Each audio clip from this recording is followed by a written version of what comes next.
नमस्कार दोस्तों। जीडीएस की जॉब अगर एक पार्ट टाइम जॉब है तो जीडीएस राजनीतिक चुनाव लड़ सकते हैं क्या? कुछ लोगों की ऐसी क्वेरीज आई थी। हो सकता है उनको शायद इलेक्शंस में पार्टिसिपेट करना हो।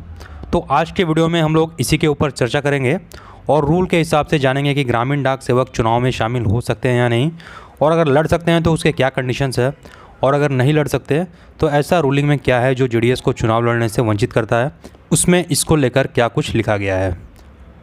दोस्तों, सबसे पहले आपको ये पता होना चाहिए कि जीडीएस के चुनाव से संबंधित जो रूलिंग है वो GDS conduct and engagement rule के रूल नंबर 22 में दिया गया है। अगर आपको नहीं पता था तो सबसे पहले ये जान लीजिए कि रूल 22 जीडीएस के चुनाव लड़ने या अन्य पॉलिटिकल पार्टीज़ को ज्वाइन करने से संबंधित है। यह है रूल नंबर 22। इसको ध्यान में रखना है। रूल 22 है GDS conduct and engagement rule का। अब आते हैं एक एक पॉइंट पे, एक एक करके देखते हैं कि क्या क्या इस रूलिंग में दिया गया है। फर्स्ट में देखिए, no sevak shall be a member of or be otherwise associated with any political party or any organisation which takes part in politics. कोई भी जीडीएस ऑफिशियल किसी भी पॉलिटिकल पार्टी का या राजनीतिक पार्टी का मेंबर नहीं बनेगा और पॉलिटिक्स ज्वाइन नहीं करेगा। इसके अलावा कोई भी जीडीएस किसी पार्टी को सपोर्ट या फिर किसी भी प्रकार का मदद नहीं करेगा। कई बार होता है ना कि किसी पॉलिटिकल पार्टी के लिए कोई वोट मांगने चला गया साथ में, या फिर किसी प्रकार की फंडिंग हो गई, तो ये सब जीडीएस ऑफिशियल्स नहीं करेंगे। ये सब बिल्कुल भी अलाउड नहीं है।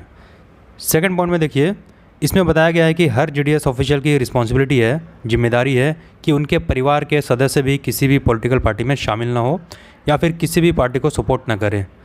तो अपने फैमिली मेम्बर को भी ऐसा करने से मना करना है। उसके आगे इसमें बताया गया है कि अगर कोई फैमिली मेम्बर बात नहीं मानता और वो पॉलिटिकल पार्टी ज्वाइन करता है या फिर किसी भी प्रकार का सपोर्ट करता है पॉलिटिकल पार्टीज़ को, तो ये बात डिपार्टमेंट को रिटर्न में इन्फॉर्म करनी होगी। जीडीएस ऑफिशियल्स इसके बारे में अपने विभाग या सरकार को रिपोर्ट करेंगे, क्योंकि ऐसा भी हो सकता है ना कि फैमिली मेम्बर बात नहीं माने और पॉलिटिकल पार्टी ज्वाइन कर लें या फिर किसी पॉलिटिकल पार्टी को सपोर्ट करें, तो इसलिए इसके बारे में सरकार को इन्फॉर्मेशन देनी पड़ेगी।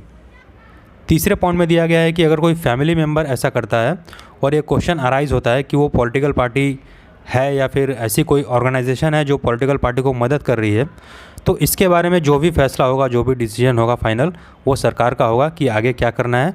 सरकार फिर सिचुएशन के हिसाब से खुद डिसाइड करेगी कि क्या करना है।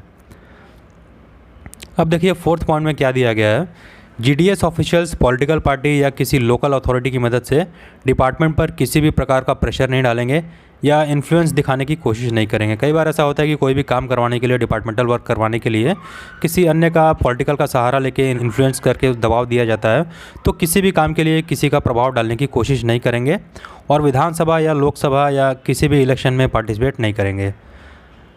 अब देखिए दोस्तों, फोर्थ पॉइंट का ही क्लॉज 1 है।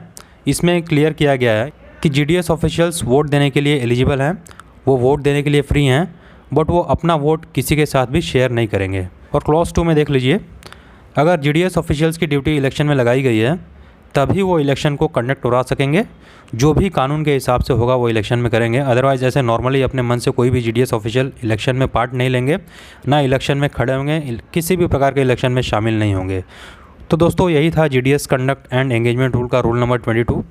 अब इससे आपको क्लियर हो गया होगा कि चुनाव का क्या नियम है। रूलिंग के हिसाब से आपको पता चल गया होगा कि क्या इलेक्शन में पार्टिसिपेशन किया जा सकता है या नहीं जीडीएस ऑफिशियल्स द्वारा। तो आज के वीडियो में इतना ही। मिलेंगे नए अपडेट के साथ।